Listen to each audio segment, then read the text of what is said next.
Israel ने हमारे हमसाया मुल्क बरादर मुल्क ईरान के ख़िलाफ़ खुली जारियत की है और सैकड़ों लोग वहाँ पर शहीद हो गए हैं और सैकड़ों ज़ख्मी हैं और हनूज़ ये जंग जारी है। मैं समझता हूँ कि इसके लिए आलमी जो ममालिक हैं उनको फिलफौर जंग बंदी के लिए भरपूर कोशिश करनी चाहिए। वज़ीर-ए-आज़म की आलमी बिरादरी से ईरान इसराइल जंग बंदी के लिए कोशिश की अपील। कहा, आलमी बिरादरी ईरान इसराइल जंग बंदी में किरदार अदा करे। तनाज़े से खित्ते की सूरत हाल अफसोसनाक है। पाकिस्तान खित्ते में अमन व इस्तेहकाम चाहता है। ईरानी सदर से पाकिस्तान की तरफ से मुकम्मल यकजहती का इजहार किया गया।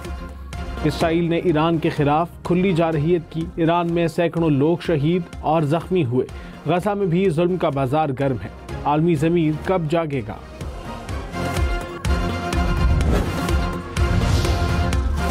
अमरीका सुन ले, ईरान सरेंडर नहीं करेगा। ईरानी सुप्रीम लीडर का अमरीकी सदर की सरेंडर की धमकी का जवाब। आयतुल्लाह ख़ामनई ने कहा, इसराइली जारहियत से डरने वाले नहीं, ईरान की तारीख जानने वाले ये बाखूबी समझते हैं। मुसल्लत करदा अमन या जंग को कबूल नहीं करेंगे। दहशतगर्द सहियूनी हुकूमत को सख्त जवाब देंगे। कौम अपने शहदा का खून जायगा नहीं जाने देगी। इसराइल को अपने इक़दामात का खुमियाजा भुगतना होगा। सुप्रीम लीडर की इसराइल के खिलाफ हमले तेज करने की हिदायत।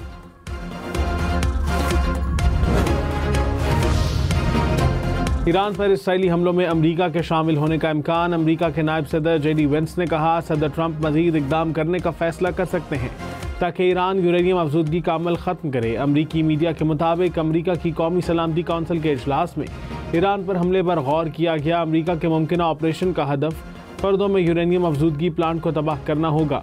वॉल स्ट्रीट जर्नल ने कहा, अमरीकी सदर ने अभी तक ईरान पर हमले का फैसला नहीं किया। ट्रंप पर उम्मीद है कि धमकी ईरान को डील पर राजी करने का सबब बनेगी।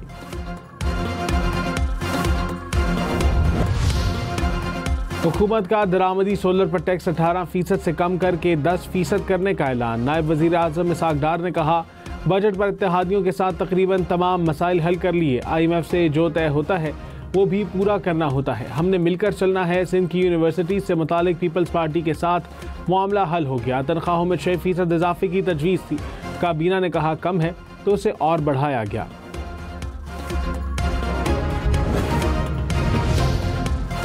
पीपल्स पार्टी का सोलर पर टैक्स 0% करने का मुतालबा। कौमी असम्बली इजलास में नौवान इस्लाम शेख ने कहा, इस हद तक ना ले जाएं कि कोई धमकी देना पड़े।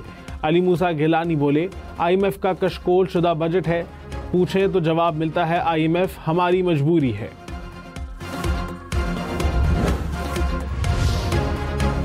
वज़ीर आज़म शहबाज शरीफ ने कहा, हम उनमें से नहीं जो वादा खिलाफी करके मुल्क की मईशत को डिफ़ॉल्ट पर ले गए। मुल्क को डिफ़ॉल्ट से बचाया। आज मईशत मुस्तहकम तरीके से आगे बढ़ रही है। IMF को बता दिया था कि ज़रात पर कोई टैक्स नहीं लगने देंगे। खुशी है IMF ने हमारी बात मान ली। वज़ीर आज़म की ज़ेर सदारत मौशी इस्लाहात पर जायज़ा इजलास। कैशलेस इकॉनमी और मईशत की डिजिटाइजेशन के लिए कमेटी कायम। कमेटी इक़दामात का हफ्तावार जायज़ा लेगी।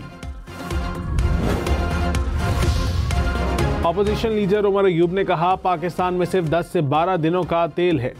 आलमी सूरत हाल में हुकूमत की कोई प्लानिंग नहीं। बजट से मजीद महंगाई आएगी। अवाम पर अरबों रुपए के डायरेक्ट और इनडायरेक्ट टैक्स लगे। पीपल्स पार्टी संजीदा है तो PTI से मिलकर जद्दोजहद करे। पीपल्स पार्टी सिर्फ एक फ़ोन कॉल की मार है। ईरान में फंसे 107 पाकिस्तानियों को लेकर PIA की खुसूसी परवाज़ इस्लामाबाद पहुंच गई। पाकिस्तानी शहरी ज़मीनी रास्ते से ईरान से तुर्कमानिस्तान पहुंचे।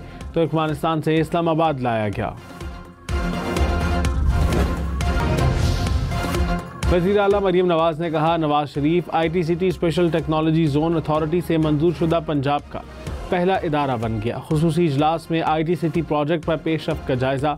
सिलिकॉन ब्लॉक की मंजूरी। वज़ीर आला का ITCT के क़याम के लिए तेज़ इक़दामात पर जोर। पेट्रोलियम मसनूआत महंगी होने के बाद रेलवे के किराए बढ़ गए। मुसाफिर ट्रेनों के किराए में 3%, फ्रैट ट्रेनों के किराए में 4% इजाफा। नोटिफिकेशन जारी। आज़ाद कश्मीर के बजट में 86 अरब रुपए से ज़ायद का इजाफा। आज़ाद कश्मीर के वज़ीर ख़जाना ने कहा, बजट का कुल हजम 310 अरब 20 करोड़ रुपए है। पैदावारी और समाजी शोबाजात को अपनी तरजीहात में रखा जाए। वज़ीर इत्तलात पंजाब अज़मा बुखारी ने कहा, नून लीग जब जब हुकूमत में आई खिदमत की मिसाल कायम की। पंजाब में तालीम और सेहत का बजट दूसरे सूबों के बजट से कहीं ज़्यादा है। मरियम नवाज एक एक रुपए को आवाम की अमानत समझती हैं।